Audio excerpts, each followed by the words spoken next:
नेपालको हिमाल केवल हिउँको डिस्को होइन, त्यो साहसको परीक्षा हो, त्यो आत्माको युद्ध हो र त्यही युद्ध जित्न एक नेपाली महिला आफ्नो सम्पूर्ण जीवन दाउमा लगाइरहेका थिइन्। उनी थिइन् पासाङ लामु शेर्पा। भाग 1 मा हामीले उनको बाल्यकाल, सङ्घर्ष, समाजसँगको युद्ध र हिमालप्रतिको प्रेम देख्यौँ। अब हामी भाग 2 सुरु गर्छौँ। आदरणीय श्रोताबिन, त्यो यात्राबाट जहाँ उनले आफ्नो जीवनको सबैभन्दा ठुलो सपना पछ्याइरहेकी थिइन्, सबैभन्दा ठुलो सपना पुरा गर्न लागिरहेकी थिइन्। असफलताले नरोकेको सपना। सन् 1990 पासाङ लामुले पहिलोपटक सगरमाथालाई नजिकबाट हेरिन्। त्यो हिमाल केवल पहाड थिएन, त्यो उनको आत्माले खोजिरहेको गन्तव्य थियो।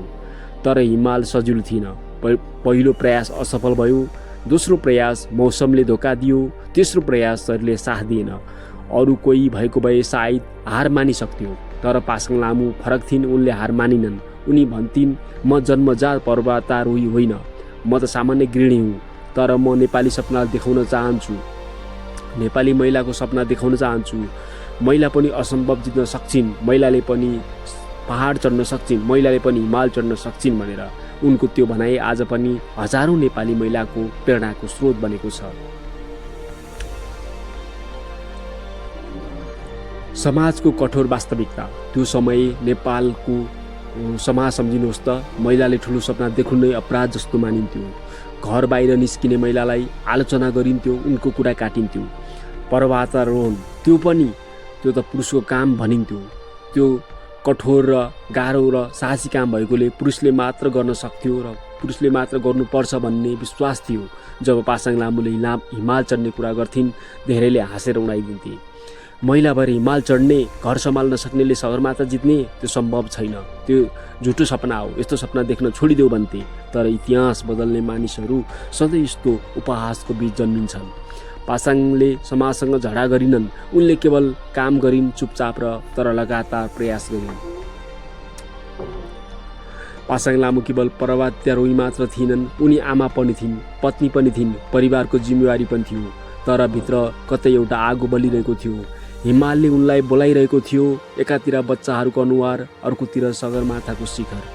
कति कठिन निर्णय थियो त्यो, तर उनको श्रीमान लाक्पा सोनम शेर्पाले उनलाई साथ दिए। उनले पासाङको सपना बुझे। जीवनको एउटा कुरा धेरै महत्त्वपूर्ण हुन्छ श्रोताबिन साथीहरू, तिमीलाई विश्वास गर्ने मानिस। जब संसारले तिमी सक्दैनौ भन्छ, त्यो बेला एउटा मान्छेले भन्छ तिमी सक्छौ भन्नु नै ठुलो शक्ति र ठुलो प्रेरणा हो। अन्तिम तयारी। सन् 1993 पासाङ लामुले फेरि निर्णय गरिन्, यो पटक म फर्किने छैन, शिखर छोएर फर्किनेछु। उनले कठोर तयारी सुरु गरिन्। हिमाल केवल शारीरिक शक्ति होइन, यहाँ मानसिक युद्ध हुन्छ। अक्सिजन कम हुन्छ, शरीर सुस्त हुन्छ, दिमागले काम गर्न छोड्छ। मृत्यु हरेक पाइला पाइलामा लुकेर बसेको हुन्छ। तर पासाङ तयार थिइन्। उनीसँग एउटा कारण थियो र जससँग कारण हुन्छ त्यसलाई रोक्न गाह्रो हुन्छ। अब सगरमाथाको यात्रा। 1993 उनको टोली सगरमाथातर्फ अघि बढ्यो। हिमालको बाटो कुनै सडक थिएन, त्यो जीवन र मृत्युको सीमा रेखा थियो।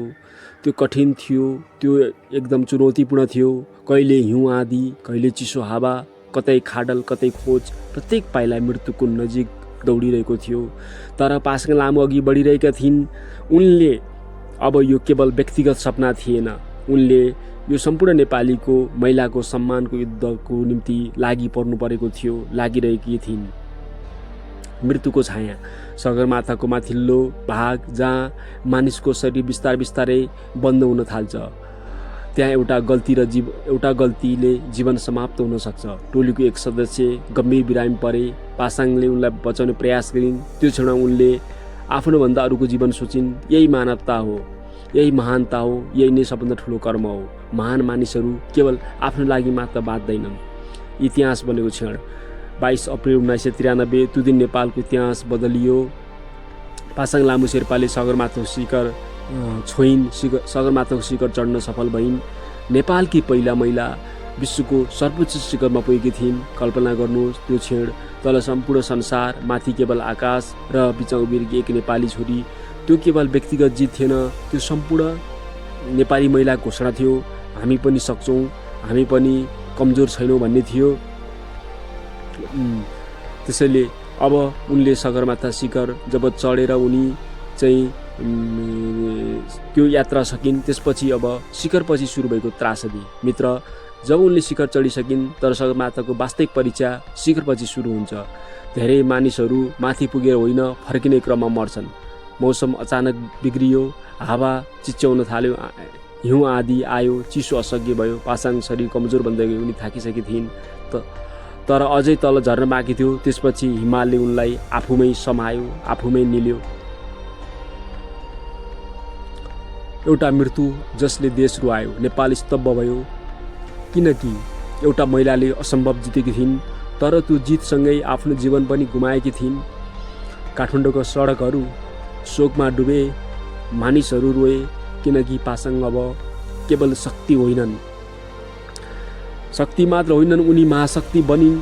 केवल व्यक्ति मात्र होइन, उनी महान नारी बनिन्। उनी प्रतीक बनिसकेकी थिइन्, साहसको प्रतीक, नारीको चाहिँ अदम्य उत्साहको प्रतीक, त्यागको प्रतीक, साहसको प्रतीक, महिला शक्तिको प्रतीक। मृत्युपछि पनि सुरु भएको अमरता। कसैले सोचेन होला एक दिन उनको नाम सडकमा हुनेछ, हुलाक टिकटमा हुनेछ, प्रतिमामा हुनेछ, इतिहासमा लेखिनेछ। तर भयो। नेपाल सरकारले उनलाई नेपाल ताराबाट सम्मानित गर्यो। उनको नाममा राजमार्ग बनाइयो, पासाङ लामो राजमार्ग। उनको प्रतिमा निर्माण गरियो, किनकि केही मानिसहरू मरेपछि अझ ठुलो बन्छन्। आजको नेपालमा पासाङको प्रभाव। आज नेपाली महिलाहरू घरमै पछि परिरहेका छन्, तर केही नेपाली महिलाहरूले विभिन्न रेकर्डहरू तोडिरहेका छन्, हिमाल चढिरहेका छन्, विश्वमा आफूको नाम चाहिँ उच्च अक्षरले लेखिरहेका छन्। र पासाङ लामुले पनि त्यो बाटो गालिन्। आज धेरै महिला प्रभावका रोडीहरू उनलाई प्रेरणाको स्रोत मान्छन्, किनकि पहिलो पाइला सबैभन्दा कठिन हुन्छ। हिमालभन्दा अग्लो कुरा, सगरमाथा संसारकै अग्लो हिमाल हो, तर पासाङको साहस त्योभन्दा अग्लो थियो, किनकि हिमाल चढ्नु भन्नु अत्यन्तै कठिन कुरा र काम थियो। युवाहरूको लागि पनि सन्देश हो आदरणीय श्रोताबिन। आज धेरै मानिसहरू सपना देख्न डराउँछन्। किनकि समाज हाँस्छ, मानिसले रोक्छ, असफलता आउँछ। तर पासाङको जीवनले सिकायो, असफलता आए पनि, कठिन भए पनि हार मान्नु हुँदैन।